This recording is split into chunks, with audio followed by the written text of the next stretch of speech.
Hi friends, welcome to my YouTube channel Mala English Tutorial. আজি মই এটা নতুন ভিডিও লৈ তোমালোকৰ মাজলৈ আহিছো। ভিডিওটো হৈছে ফ্যাক্টিটিভ ভাৰ্ব বা ফ্যাক্টিটিভ অবজেক্ট থকা বাক্য এটা অ্যাক্টিভ ভয়েসৰ পৰা কেনেকৈ পেসিভ ভয়েস কৰিব পাৰি এই সম্পৰ্কে আজি আলোচনা কৰিম। ইতিমধ্যে মই কেইটামান উদাহৰণ লিখি লৈছো। উদাহৰণ কেইটালৈ লক্ষ্য কৰা। They elected Rohim president. হিহতে ৰহিমক প্ৰেসিডেন্ট হিসাবে নিৰ্বাচিত কৰেছিল। এই বাক্যটোৰ পৰা যদি আমি প্ৰেসিডেন্ট শব্দটো যদি ইয়াৰ পৰা গুছাই দাও, এই বাক্যটোৰ পৰা প্ৰেসিডেন্ট শব্দটো যদি আমি গুছাই দাও তেন্তে আমাৰ কি থাকিব? দে ইলেক্টেড ৰহিম। ইয়াত আমাৰ কি থাকিব? সাবজেক্ট কি আছে? সাবজেক্ট, ট্ৰানজিটিভ ভাৰ্ব আৰু অবজেক্ট।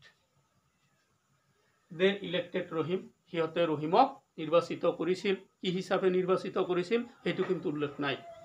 গতিকে দেখা গল যে এই রহিম যেটো অবজেক্ট, এই রহিম অবজেক্টটোৱে বাক্যৰ অৰ্থ সম্পূৰ্ণ কৰিব পৰা নাই।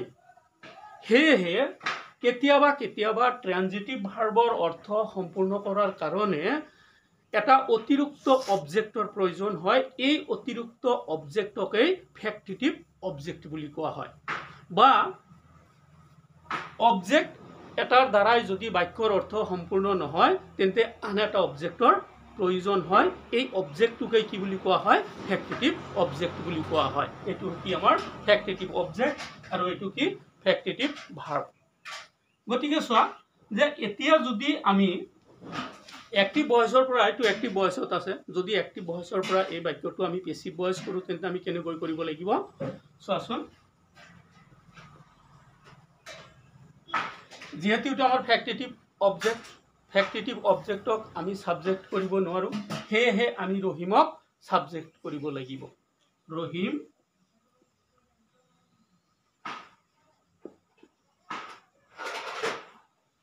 past tenseৰ বাক্য was, Rahim was elected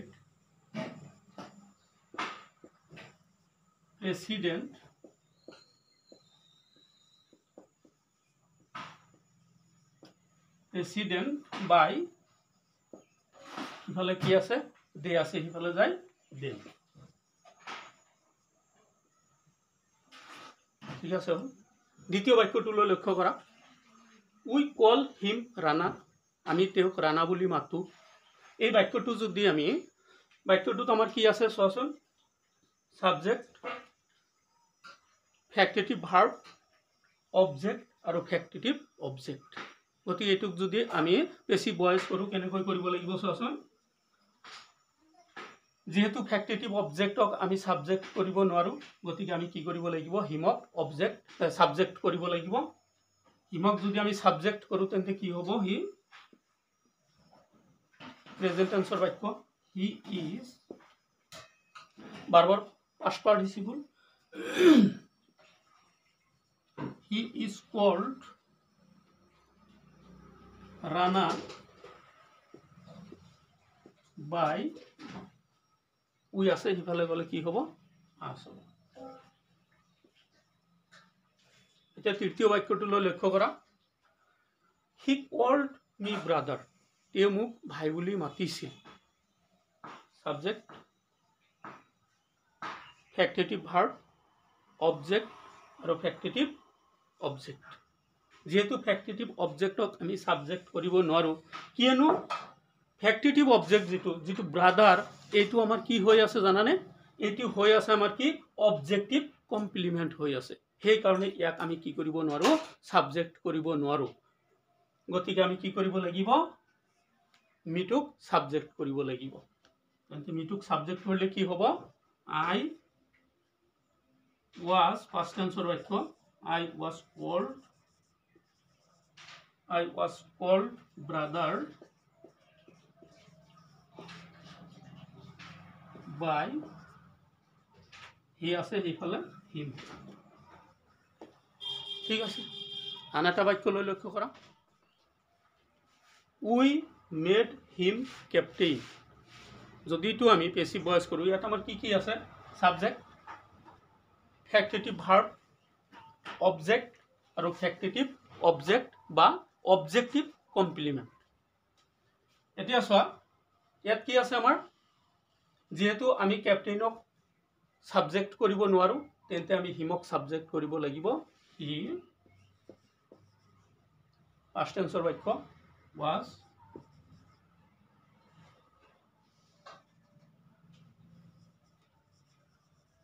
made captain by ইফালে আছিল সিফালে যায় কি হ'ব আছো ঠিক আছে he was made captain by us এতিয়া পঞ্চম বাক্যটোলৈ লক্ষ্য কৰা যে কানু made him fool কানুয়ে তেওঁক মূৰ্খ হজাইছিল এতিয়া চোৱা ফেক্টিটিভ অবজেক্ট ভাৰ্ব অবজেক্ট ফেক্টিটিভ অবজেক্ট আৰু কি ফেক্টিটিভ ভাৰ্ব ইটো আমি কি কৰিব লাগিব সাবজেক্ট কৰিব লাগিব হি past tense বাক্য he was made fool by